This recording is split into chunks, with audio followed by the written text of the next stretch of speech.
Oke, hello guys. Ketemu lagi sama saya Kurniawan Wijaksana di Evolution Trading Indonesia. Right. Oke, analisa kali ini saya mau melakukan sebuah myth buster. Wes. Oke, saya mau berangkat dari ikon salah satu ikon kripto di dunia. Ya sebenarnya nggak, dia bukan ikon kripto dunia sih, cuma tiba-tiba jadi terkenal gara-gara dia katanya sering pom-pom gitu kan. Oke, teman-teman pasti siapa yang nggak kenal Elon Musk ya. Oke.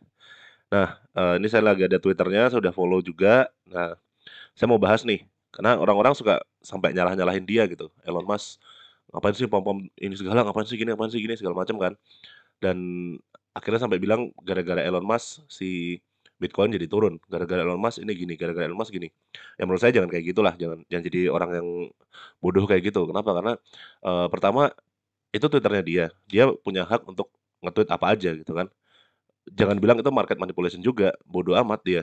Dan dia memang fokus dia kan ada banyak, dia ada Tesla, ada SpaceX, ada Neuralink dan segala macam gitu. Yang itu. Terus ya secara legal dia nggak salah juga. Yang salah ya kalian-kalian yang percaya sama dalam tanda kutip percaya sama dia gitu. Lalu kenapa pas dia pom-pom kalian nggak marah gitu, ya kan? Tapi di luar itu saya mau melakukan mythbuster ya, tentang bahwasannya sebenarnya tweetnya Elon Musk itu nggak ngaruh. Kalian terlalu banyak dibodoh-bodohin sama media. Apa? Kita lihat ya, kita buktikan, oke? Ini saya punya chart BTC satu hari.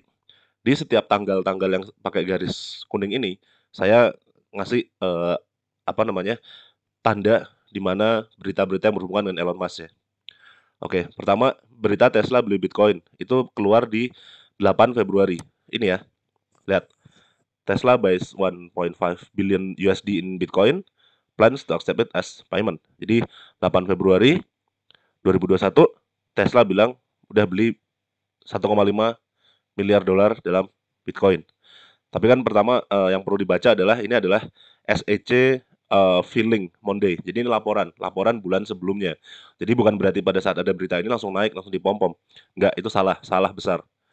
Dan kita lihat 8 Februari ya, di sini.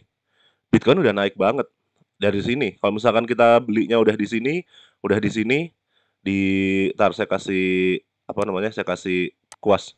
Kalau kita belinya di sini, di sini, di sini, udah sangat well position kita. Enggak. Kalau kita belinya di sini agak agak salah walaupun ceritanya kita naik lagi. Tapi kalau kita udah beli di sini, ya udah sangat well position, sangat-sangat benar gitu kita tuh. Ya kan? Jadi kalau bilang Elon Musk ngepom-pom nggak tepat, salah itu, salah besar. Oke, yang kedua apalagi? Di sini ya. Sorry, mana tadi trading view-nya? Oke, kayaknya ada masalah sama internet saya. Tunggu bentar ya. Hmm,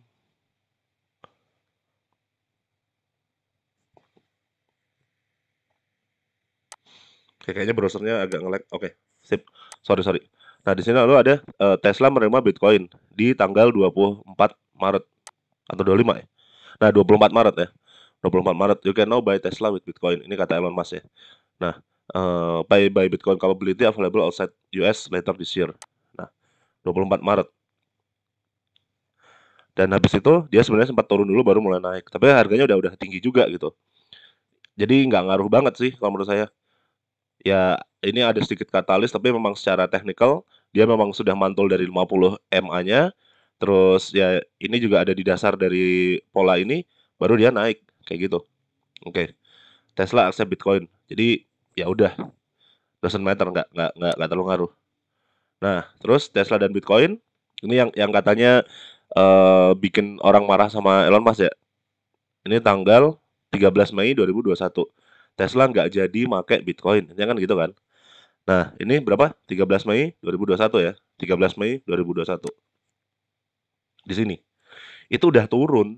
Ya ngapain kita percaya sama Elon Musk atau kita nganggap Elon Musk itu yang bikin harga Bitcoin turun. Sebenarnya pola atau warning bahwa itu akan turun itu sudah ada di sini. Sorry, tadi kecoret. Sudah ada di sini. Pola warning ini. Lihat candle ini. Ini kalau teman-teman yang di kelas sudah tahu nih candle apa dan implikasinya apa. Sudah ada, udah di warning dari situ. Warning bahwa Bitcoin bakal turun itu sudah ada di 14 April 2021. Dan ada yang so ide bilang bahwa Elon Musk nge-tweet hampir sebulan kemudian dia bikin bakal turun. Salah itu, salah. Dan itu pun sebenarnya kalau misalkan kita nggak ngelihat warningnya di sini, kita bisa ngelihat warningnya di sini. Di sini itu udah ngebentuk yang namanya lower low, alias trennya sudah berubah. Nah, makanya kalau misalkan kita nyalahin Elon Musk ya sebenarnya salah juga. Kalian tidak bertanggung jawab atas keputusan finansial yang ceroboh gitu loh. Oke, terus di sini, nah terus Elon nge-tweet galau yang kemarin yang nggak diajak ke apa Miami itu ya, conference itu ya. Di sini, terus pada bilang, oh Bitcoin turun lagi, Bitcoin turun lagi. Sebenarnya turunnya nggak seberapa sih, cuma dari berapa nih? Dari 39.000 sampai ke paling bawahnya 35 ribuan. Nggak seberapa, ini kecil di sini. Sebenarnya itu sebagai peringatan. Makanya kalau main trading jangan main 15 menit, 5 menit. Ya, hilang duitnya. Gitu. Jadi intinya Elon Musk tidak berpengaruh terhadap Bitcoin. Saya berani bilang gitu. Ya, dia sedikit pom-pom-pom bikin sensasi aja. Tapi kalau kalian terpengaruh sama itu, jangan salahin Elon Musk, salahin keputusan finansial kalian yang tidak bertanggung jawab. Gitu aja. Karena sebenarnya udah kelihatan banget mungkin orang yang paham Elliott Wave di sini udah tahu ini adalah ending diagonal. Ini begitu udah turun ya ini udah ada tanda kutip akhir dari bull run-nya itu. Nah, mungkin nanti dari sini bisa sedikit naik tapi pada dasarnya sudah tertulis dalam chart ini bahwa kemungkinan turun semakin lama semakin besar gitu. Oke. Mungkin kalian juga pada tanya, nah habis ini Bitcoin mau kemana? Oke, saya sedikit bahas ya. Saya sedikit bahas pakai ini yang paling gampang ya, Wall Street cheat sheet. Ntar, yang tulisan-tulisan Elon Musk itu saya hapus-hapus dulu biar nggak ganggu, biar lebih mudah analisanya. Saya pakai analisa Wall Street cheat sheet sama pakai indikator ya. Saya pakai moving average, gitu aja. Ntar, hapus-hapusin dulu. Oke. Dan jangan lupa, jangan pakai time frame 15 menit. Soalnya kalau mau scalping ya udah. Oke, kita lihat ganti ke 1 minggu deh. Oke. Nah, di sini apa namanya? Lihat Wall Street cheat sheet. Ya, stealth phase, first sell off, bear trap, media, attention, enthusiasm, greed, apa namanya? Delusion, new paradigm, bull trap, return to normal, baru dump. Kemungkinan kita akan melihat adanya bull trap. Bull trapnya sampai mana saya nggak tahu. Mungkin bisa sampai sini 42.000, 47.000, 50.000 atau mungkin ATH baru lebih dikit. Saya nggak tahu sampai mana. Kenapa? Karena ya ini udah mirip banget sama kayak Wall Street cheat sheet itu. Di sini udah new paradigm saat Elon Musk bilang mau pakai Tesla accept payment itu orang-orang makin bodoh lah, makin bodoh amat, makin apa namanya? Makin terus-terusan bullish tanpa mikir. Dan new paradigm ya udah saat tukang cukur kalian ngomongin Bitcoin, emak-emak di komplek ngomongin Bitcoin dan segala macamnya. Gitu. Ini akan bull trap mungkin sampai sini atau sampai sini baru akan turun lagi. Nah, target turun di mana? Kalau saya udah ada beberapa target ya. Di Fibonacci 618 di 27, di ATH 2017 di 20 ribuan, Fibonacci 786 di 16.000 atau di weekly point of control di 10.000. Pertanyaannya adalah kalian siap beli nggak di situ? Duitnya udah habis atau nggak berani beli? Katanya mau kaya dari kripto. Gitu ya. Oke. Nah, lalu saya sedikit analisnya menggunakan apa namanya? Moving average. Nah, sempat ada beberapa berita yang bilang bahwa Bitcoin udah mau dead cross. Nah, ini saya pakai EMA 50, EMA 200. Bener udah mau dead cross. Cuman bukan berarti begitu dead cross langsung jebret turun. Ini ada alasan lagi kenapa saya bilang bakal ada bull trap. Bentar. Mana garis panah? Saya pakai mungkin akan begini atau begini lah ya. Anggap aja sampai sini deh. Saya anggap aja sampai sini baru turun. Nah, kenapa bisa kayak gitu? Disimpan dulu. Kita coba ke daily, oke? Satu hari. Di satu hari sebenarnya ini masih apa namanya? Masih indecisive ya, masih konsolidasi ya. Triangle, oke? Ya, jadi bisa breakout kemana aja. Cuman kita lihat di sini kita udah lama dia sejak nembus 50 EMA, yang mana nanti mungkin akan dites lagi atau mungkin sedikit tembus.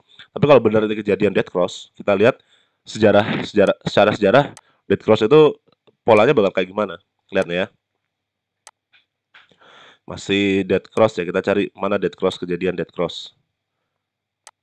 Oke, nah di sini teman-teman bisa lihat, bisa jadi nggak kejadian turun, tapi ya mulai gitu. Tapi begitu kejadian dead cross, dia akan ada dalam tanda kutip bull trap lagi juga. Dead cross sampai sini, baru di dead cross kedua baru kejadian turun beneran, ya nggak? Jadi nggak kejadian di satu waktu begitu dead cross jebret turun, tapi nggak. Dead cross kedua dia turun. Jadi mungkin mungkin saya prediksikan nanti begitu apa namanya dead cross kejadian akan ada sedikit naik-naik dulu baru turun. Di luar ini gara-gara pandemi, gara-gara apa segala macam, menurut saya ya udah emang kejadian gitu. Oke, lalu kita coba cari lagi ya contoh lainnya, dead cross lainnya. Bentar. Nah, ini juga dead cross nih. Nah, dari sini lihat dead cross naik dulu, begitu udah dead cross naik, sinyal akan ada sinyal lainnya lewat candlestick, baru dia mulai bear market. Ya nggak? Sorry, kecepatan kayaknya.